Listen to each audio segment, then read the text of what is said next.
Hello, everyone. This is Galen Martling.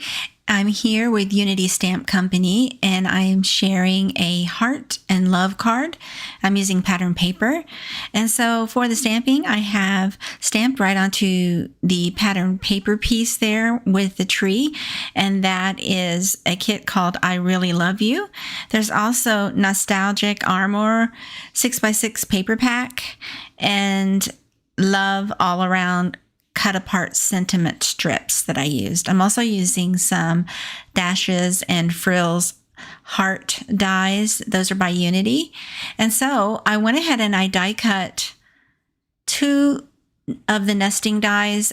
The dark one is a pattern paper that I am using for more of a background. And the lighter heart is sort of a vintage sheet that comes in the paper pack. I wanted that vintage script there with some of the background distress look. And then I stamped the tree with the hearts right on top of that. And then I just die cut it out.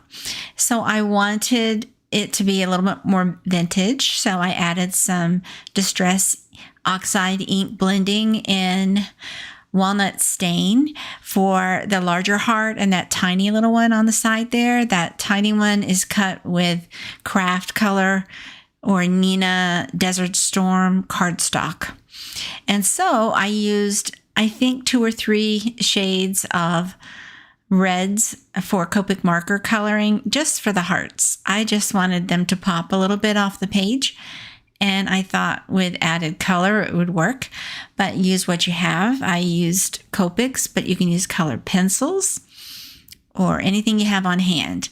Though I would say that watercolor will not work on this pattern paper. So anything but watercolor, I would suggest.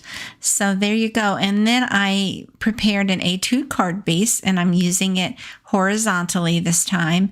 I'm going to layer the 2 hearts on top of each other there. The largest one on the left side is more towards the top. And I use double-sided flat tape with that, using the ATG there by Scotch. And then I just layer both of those flat. The reason those are going to be flat is I'm going to pop up the heart and those sentiment strips with foam tape. And so these narrow strips I used a very narrow foam tape. You can get them in different widths.